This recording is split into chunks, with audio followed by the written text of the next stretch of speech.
তুরস্কের রাজধানী আঙ্কারায় ন্যাটোর ৩৬তম শীর্ষ সম্মেলনের শুরুতেই আলোচনার কেন্দ্রবিন্দুতে উঠে এসেছে যুক্তরাষ্ট্র তুরস্ক প্রতিরক্ষা সম্পর্ক। প্রেসিডেন্ট রিসেপ তাইপ এরদোয়ান বলেছেন, দীর্ঘদিন ধরে যুক্তরাষ্ট্রের সঙ্গে F-35 যুদ্ধবিমান ইস্যুতে আলোচনা চলছে। 5টি যুদ্ধবিমান সরবরাহের প্রতিশ্রুতির কথাও স্মরণ করিয়ে দিয়ে তিনি আশা প্রকাশ করেন, এবারের সম্মেলনেই একটি ইতিবাচক সিদ্ধান্ত আসবে। জবাবে মার্কিন প্রেসিডেন্ট ডোনাল্ড ট্রাম্প বলেন, তুরস্ককে F-35 দেওয়ার বিষয়টি বিবেচনায় রয়েছে।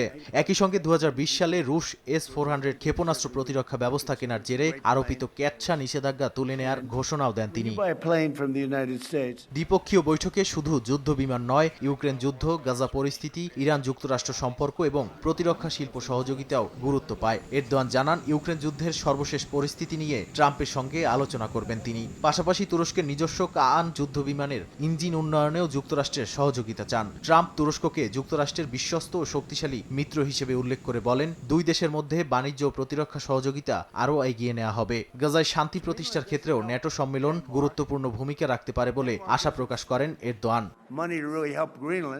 সম্মেলনের শুরু থেকেই ন্যাটো সদস্যদের উদ্দেশ্যে কড়া বার্তা দেন ট্রাম্প। তার অভিযোগ, জোটের নিরাপত্তা ব্যয়ের সবচেয়ে বড় বোঝা এখনও যুক্তরাষ্ট্রকেই বহন করতে হচ্ছে। ন্যাটোকে তিনি কাগজে বাঘ বলেও মন্তব্য করেন। ট্রাম্পের দাবি, প্রতিরক্ষা ব্যয় বাড়িয়ে ইউরোপকে নিজেদের নিরাপত্তার দায়িত্ব আরও বেশি নিতে হবে। তবে ন্যাটো মহাসচিব মার্ক রুটে জানিয়েছেন, সদস্য দেশগুলো এরই মধ্যে শত শত বিলিয়ন ডলারের নতুন প্রতিরক্ষা বিনিয়োগের প্রতিশ্রুতি দিয়েছে। শুধু সম্মেলন শুরুর আগেই অন্তত 50 বিলিয়ন ডলারের নতুন অস্ত্র ক্রয় চুক্তি হয়েছে। ইউরোপীয় সদস্য দেশ ও কানাডার প্রতিরক্ষা ব্যয়ও এবছর গড়ে জিডিপির প্রায় 2.5% পৌঁছানোর পথে। ইউক্রেন যুদ্ধ সম্মেলনের অন্যতম প্রধান আলোচ্য বিষয়। প্রেসিডেন্ট ভলোদিমির জেলেনস্কি রাশিয়ার ক্ষেপণাস্ত্র হামলা মোকাবিলায় আরও প্যাট্রিয়ট আকাশ প্রতিরক্ষা ব্যবস্থা, নজরদারি সক্ষমতা এবং রাশিয়ার ওপর নতুন নিষেধাজ্ঞার আহ্বান জানিয়েছেন। তিনি বলেন, ইউরোপের নিজস্ব অ্যান্টি ব্যালিস্টিক প্রতিরক্ষা ব্যবস্থা দ্রুত গড়ে তোলা জরুরি। অন্যদিকে মস্কো অভিযোগ করেছে, ইউক্রেনকে আরও বড় সামরিক সহায়তা সংঘাত দীর্ঘায়িত করবে। এদিকে দক্ষিণ কোরিয়ার প্রেসিডেন্ট লি জে মিয়ং ন্যাটোর সঙ্গে যৌথ অস্ত্র গবেষণা, উন্নয়ন ও উৎপাদনের নতুন অংশীদারিত্বের প্রস্তাব দিয়েছেন। তার মতে, দক্ষিণ কোরিয়ার প্রযুক্তি ও উৎপাদন সক্ষমতার সঙ্গে ন্যাটোর অভিজ্ঞতা যুক্ত হলে উভয় পক্ষের প্রতিরক্ষা সক্ষমতা আরও শক্তিশালী হবে।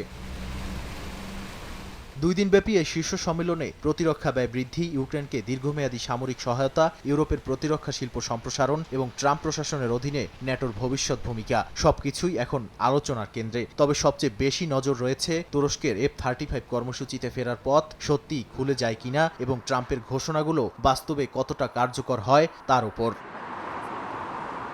নাদিম মারজান, সময় সংবাদ।